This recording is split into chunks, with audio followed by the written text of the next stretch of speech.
अधिक माहिती घेऊया आपल्या प्रतिनिधी भाग्यश्री यांच्याकडून।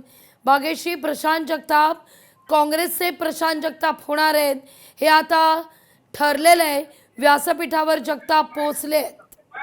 नक्कीच आपण बघतोय की हर्षवर्धन सपकाळ व्यासपीठावर आधीच बसलेले होते। खरं तर जे नगराध्यक्ष नवनिर्वाचित निवडून आले त्यांचे सत्कार सोहळा जो आहे तो काँग्रेस प्रदेश अध्यक्ष मुंबई कार्यालयात पूर्ण पडला आणि आता आपण बघतोय की प्रशांत जगताप जे आहे ते स्वतः स्टेजवर आलेले आहेत आणि दिवस ही चर्चा सुरू होती, त्याला आता कुठेतरी पूर्णविराम मिळणार का हे बघणं महत्त्वाचं ठरणार आहे। त्याचं कारण प्रशांत जगताप आता काँग्रेसवासी होताना पाहायला मिळणार आहेत।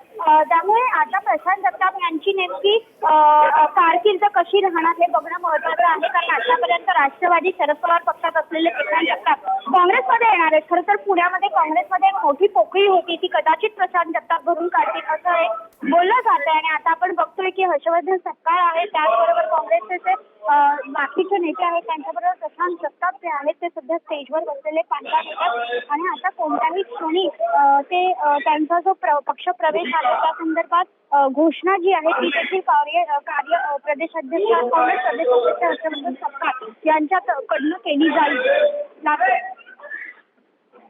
पण सकाळपासून जी चर्चा सुरू होती की जगताप कोणाची ऑफर स्वीकारणार, ठाकरेंच्या सेनेची, शिंदेच्या शिवसेनेची की काँग्रेसची, अखेरपर्यंत अगदी प्रशांत जगताप यांनी देखील आत्ताच जर आपण ऐकलं तर ते देखील म्हणाले मी प्रवेशाकरता नाही, सपकाळ यांना भेटण्याकरता आलेलो आहे, नंतर निर्णय घेईल। इतकं काय नेमकं गुलदस्त्यात ठेवण्यासारखं? नक्कीच आपण बघतोय की त्यांनी खरं तर ही खूप गुलदस्त्यात ठेवली पहिल्या दिवसापासून लोकशाहीने दिलेल्या माहितीनुसार आणि बातमीनुसार पहिल्या दिवशी सांगितलेलं होतं की प्रशांत जगताप जे आहेत ते काँग्रेसमध्ये प्रवेश करणार आहेत। अगदी भाग्यश्री, मुद्दा लक्षात येतोय। तुर्तास धन्यवाद तुम्ही दिलेल्या सविस्तर माहिती करता। लोकशाही मराठी ऐका, पहा, जागरूक रहा।